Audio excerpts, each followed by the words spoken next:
Hello kids! Narito tayo ngayon sa Kids Lab!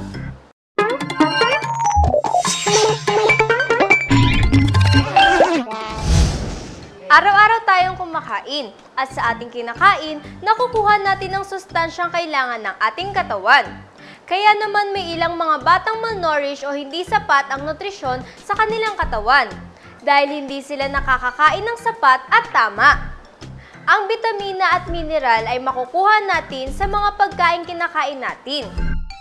May dalawang klase ng bitamina, ang fat-soluble at water-soluble.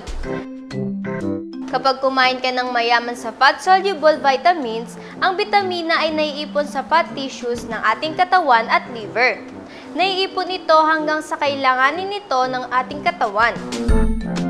Ang bitamina A, D, E at K ay fat-soluble vitamins. Ang water-soluble naman ay hindi naiipon sa katawan. Ito ay dumadaan sa daanan ng bloodstream. Ang hindi nagamit ng katawan ay lumalabas naman sa pamamagitan ng pag-ihi.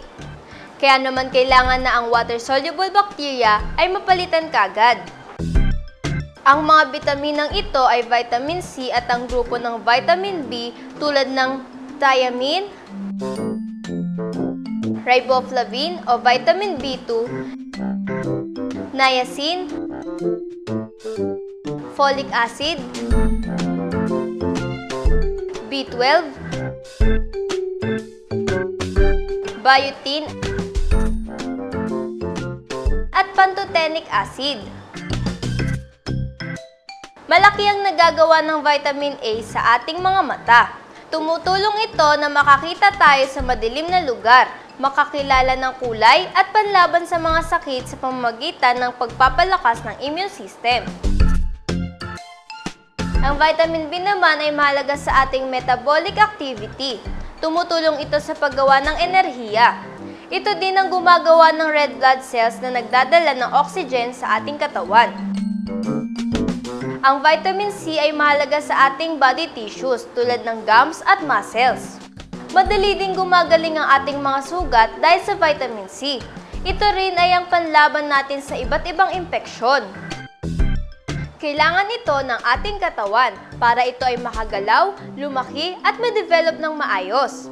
Pag-aralan natin ngayon ang tungkol sa bitamina. At ano-ano ba ang mga pagkaing mayaman sa bitamina? Yan naman ang pag-aaralan natin sa susunod kung loloobin ng Diyos. Samahan niyo ulit ako dito sa Kids Lab, ang laboratorio ng mga batang Kristiyano!